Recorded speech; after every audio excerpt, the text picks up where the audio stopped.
monoxide poisoning.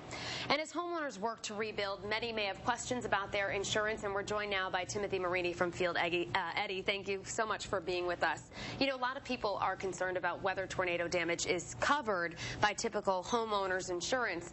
So pretty much the question is it, and how does that work? Yes, so tornado is covered. It's called windstorm damage, and so don't take that the wrong way. We know this is an awful event, not just a little windstorm that went through, but that's how insurance policy defines it.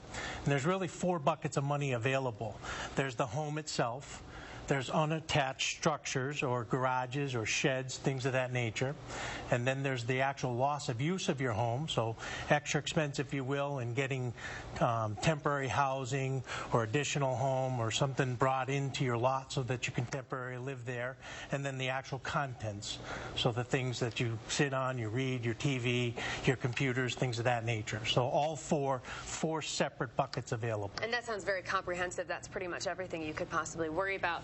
What about replacement value clause?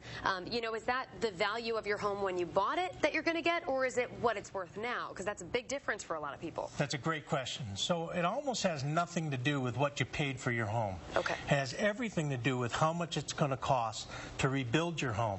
So right up front at the beginning of the process, no matter what you paid for it, if you have a 100,000 square foot house and you could rebuild that at $200 a square foot, then we should have insured it at $200,000. Okay. So that's how you set the limit, the first bucket of money that I talked about. Okay. That's how you set that limit.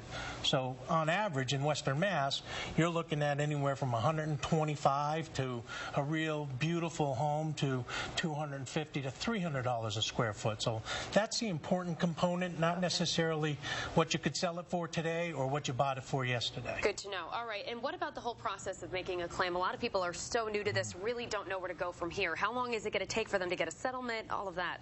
So that's the toughest question.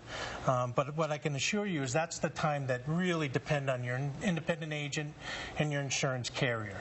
I think the quicker we partner and we get together with our insurance carriers, the faster we'll get little sums of money and then the bigger sums of money out there as we make progress on the rebuilding process. Okay. So the answer is probably 6 months on average to get something totally rebuilt. Now, okay, again, it depends on the amount of damage, how long it takes to clean that up, and then the really the complication of the sophistication of what your home looks like and how it was built. Certainly a lot of headaches for people, but so glad. Tim Marini from FieldEddy Insurance, thank you so much for being with us and for answering these questions. Thanks we really having appreciate me. it. Thank you.